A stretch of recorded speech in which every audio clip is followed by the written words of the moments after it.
Welcome back to the channel, wrestling fans, and welcome back to the Visual Guys Wrestling. We've got another SmackDown review for you, and this is for last night's episode, which was the 20th of the 6th, 2017. Well, once again, thank you so much for getting us to 50 subscribers. It's absolutely beautiful. If I'm looking a bit lopsided, it's because we did our celebration for hitting 50 subs yesterday. And my mate, my best pal, he hit us 50 times in the face. We'll slap this 50 times, and my face has got a bit lopsided. So definitely go check out that video if you haven't already, and like and subscribe if you haven't already. But let's go with the review. Right, throughout the episode, there was a lot of, obviously, women's stuff happening. Daniel Bryan was back, and Carmella's in the ring. She's basically gloating, saying, I'm the first ever Money in the Bank winner. It doesn't matter how I did it, I won. So throughout the night, all the girls, or the women that competed in the Money in the Bank ladder match, are going up to Daniel Bryan saying, come on, do the right thing.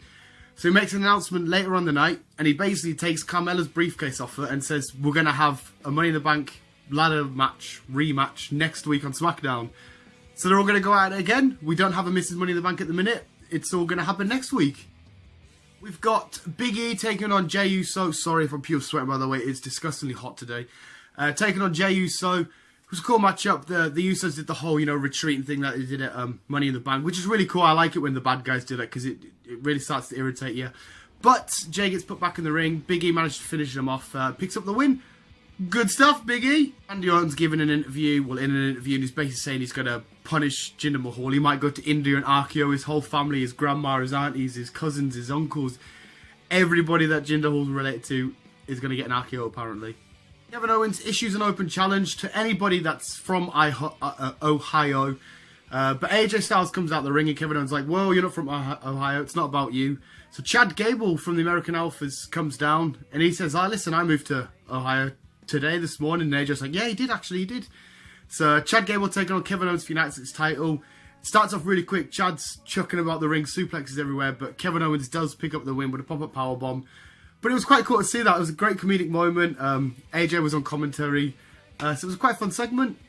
Shinsuke Nakamura taking on Dolph Ziggler. Really cool match. I've slated Ziggler for being quite boring and stale lately, but he does put on great matches, and him and Shinsuke work really well together in the ring. But Shinsuke picks up the win.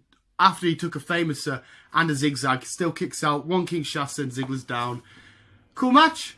Jinder Mahal versus Luke Harper. Great to see Luke Harper in some action. It was what it was. It didn't go on for too long. Simbro sort of do some interference, so Luke Harper ends up losing. Jinder Mahal gets him. But then Randy Orton comes down, destroys the Singh Bros, goes after Jinder, but Jinder makes his way into the crowd, and Randy's sort of standing in the ring. I don't know if they're going to carry on this feud, or if they're going to set up the next #1 contender for the WWE Championship. We'll see what happens. And that was this week's SmackDown. Not a whole lot went down. The re-announcement of the Women's Money in the Bank ladder match was pretty cool. The matches were fine. So I'm going to go for a solid 7. Actually, I'm going to say 8. I didn't really have much to complain about. I'm going to say 8 out of 10. It was a fine show. So yeah. And hopefully you guys enjoyed this review. If you did, smack the like button, subscribe if you haven't already. Hit 50. I think we're 51 now, actually, which is freaking awesome. And also, I put out my Superhero Wednesday video today, which is why Spider-Man is my favourite superhero of all time. So if you can, go check that out. And thanks for watching, guys. Peace out.